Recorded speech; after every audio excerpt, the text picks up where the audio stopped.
तो दोस्तों मैं सर देता हूँ आज आर्टिकल 13 के बारे में बताएंगे कि आर्टिकल 13 क्या होता है। आर्टिकल 13 हमारा कहता है बेरेक्ट में law inconsistence with or derogation of fundamental rights. Article 13(1) क्या कहता है, प्री कॉन्स्टिट्यूशन लॉ। देखिए प्री कॉन्स्टिट्यूशन लॉ का मतलब क्या होता है। जब हमारा संविधान लागू हुआ, जब हमारा कॉन्स्टिट्यूशन आया, कमेंसमेंट आई, उसके पहले के जितने भी कानून थे वो प्री कॉन्स्टिट्यूशनल कानून थे।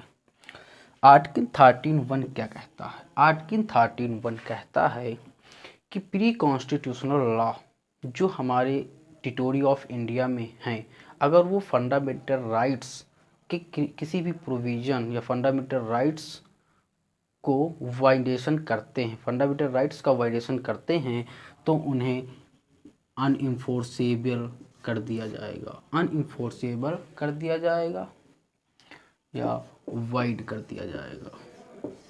अगर हमारे फंडामेंटल राइट्स का वायलेशन करता है कोई प्रोविज़न या कोई प्री कॉन्स्टिट्यूशनल लॉ, क्लॉज 1 कहता है। इसी में आर्टिकल 13 में आता है power of judicial review. Article 13 को पावर मिली है जुडिशियल रिव्यू, जो कि आर्टिकल 13 देता है सुप्रीम कोर्ट और हाई कोर्ट को। सुप्रीम कोर्ट को आर्टिकल 32 के तहत, हाई कोर्ट को आर्टिकल 226 के तहत। अगर कोई लॉ या लेजिस्लेशन को जुडिशियल रिव्यू करने की power supreme court, high court के पास होती है, वो चाहे पास्ट का हो या फ्यूचर का। दूसरा कॉन्सेप्ट आता है article 13 not retrospective effect. Retrospective effect, article 13 का जो नेचर होता है वो रेट्रोस्पेक्टिव इफेक्ट नहीं होता है, वो प्रोस्पेक्टिव इफेक्ट होता है। प्रोस्पेक्टिव इफेक्ट होता है। रेट्रोस्पेक्टिव का मतलब क्या होता है कि जैसे हमारा कॉन्स्टिट्यूशन लागू हुआ 1950 में पूरी तरह से, और अगर कोई ऑफेंस हुआ है 1947 में, तो 1947 से आर्टिकल 13(1) का इफेक्ट नहीं होगा, 1950 से आर्टिकल 13(1) का इफेक्ट होगा, ऑपरेशन में आएगा। उसके बाद प्रोस्पेक्टिव इफेक्ट क्या होता है। प्रोस्पेक्टिव इफेक्ट का मतलब होता है कि भविष्य से अच्छी प्रभाव, यानी कि अगर भविष्य में कभी कोई लॉ बना जो कि हमारे फंडामेंटल राइट्स का वायलेशन कर रहे हैं, तो उन्हें प्रोस्पेक्टिव ओवररूलिंग कर दिया जाएगा, यानी कि उसे समाप्त कर दिया जाएगा। प्रोस्पेक्टिव ओवररूलिंग का कॉन्सेप्ट गोडकनाथ के केस में आया था 1966 में। प्रोस्पेक्टिव ओवररूलिंग का मतलब क्या होता है कि अगर आज के बाद पार्लियामेंट या कोई स्टेट ऐसा कानून बनाती है जो हमारे फंडामेंटल राइट्स को वायलेशन करती है, तो प्रोस्पेक्टिव ओवररूलिंग के थ्रू उसे समाप्त कर दिया जाएगा। यही है प्रोस्पेक्टिव ओवररूलिंग का कॉन्सेप्ट। उसके बाद आर्टिकल 13 नॉट रेट्रोस्पेक्टिव इफेक्ट। इसमें एक केस है, Keshav Madhav Menon versus state of Bombay. इस केस का फैक्ट क्या है, एक प्रेस एक्ट था 1931 का, जिसके तहत एक पंपलेट पब्लिश हुआ था 1949 में। 1949 में पब्लिश हुआ। उस समय हमारा कॉन्स्टिट्यूशन 1950 में आया, और ये इसका जो केस था ये पेंडिंग में था। केस क्या था, जब हमारा कॉन्स्टिट्यूशन आया तो केस पेंडिंग में था। जब हमारा कॉन्स्टिट्यूशन आ गया तब पिटिशनर ने यह संतुष्टि दिलाई कि जो हमारा एक्ट है, प्रेस एक्ट 1931, या इनवैलिड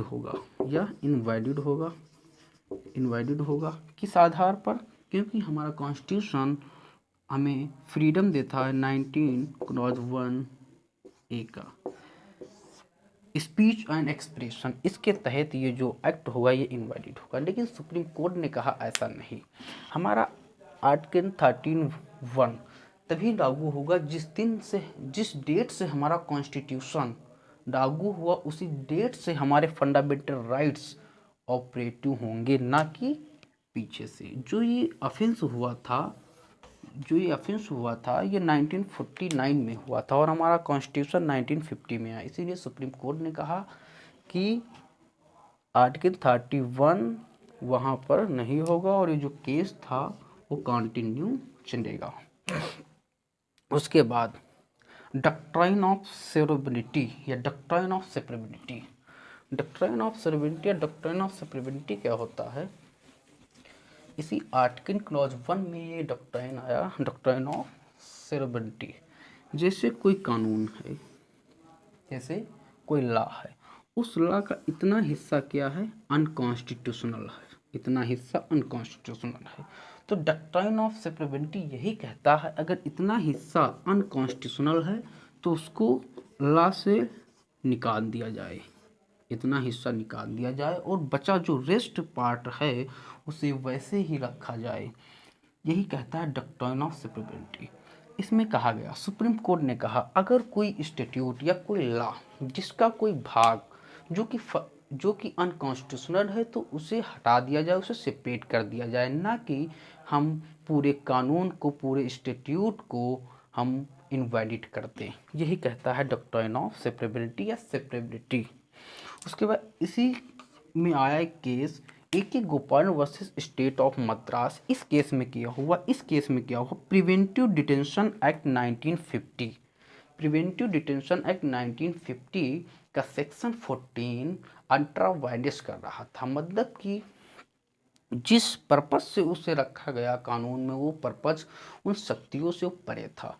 इसीलिए कोर्ट ने कहा कि सेक्शन 14 को हम माइनस कर देते हैं। सेक्शन 14 के माइनस होने से हमारे स्टैट्यूट, हमारे कानून पर कोई इसका प्रभाव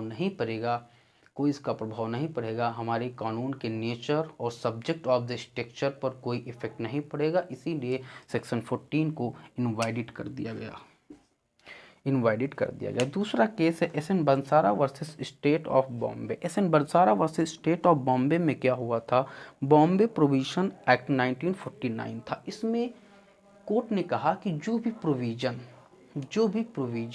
इस एक्ट में जो भी प्रोविजन अनकॉन्स्टिट्यूशनल है तो उस प्रोविजन को हम इनवैलिड कर दें और जो हमारा कॉन्स्टिट्यूशनल है उसे वैसे ही रखा जाए।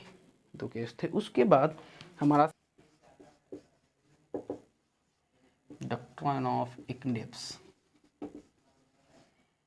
देखिए डक्ट्राइन ऑफ इक्लिप्स क्या होता है? ये हमारा लॉ है, ये फंडामेंटल राइट्स हैं, ये प्री कॉन्स्टिट्यूशनल लॉ का इतना हिस्सा जो है, इतना हिस्सा अनकॉन्स्टिट्यूशनल है, इतना हिस्सा अनकॉन्स्टिट्यूशनल है। तो फंडामेंटल राइट के द्वारा इसे इक्लिप्स कर दिया जाएगा, इसे वाइड कर दिया जाएगा और बचा हुआ पार्ट इनफोर्स में रहेगा।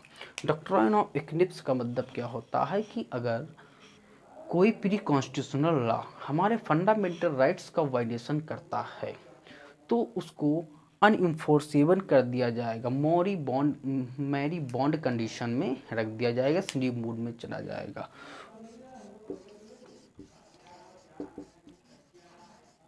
Bhikaji versus state of MP.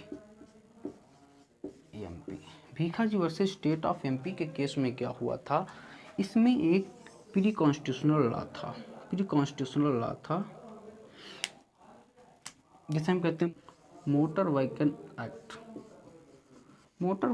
Act का एक सेक्शन था जो कि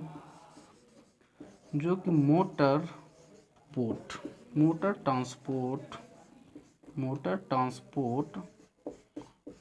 ट्रांसपोर्ट को नेशनलाइज कर रहा था। मतलब कि Bhikaji versus state of MP के केस में क्या हुआ? मोटर व्हीकल्स एक्ट था जो कि मोटर ट्रांसपोर्ट बिजनेस को नेशनलाइज करने का काम कर रहा था।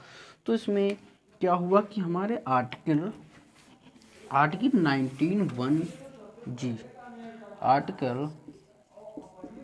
19(1) का वायलेशन हो रहा था, जो कि फ्रीडम ऑफ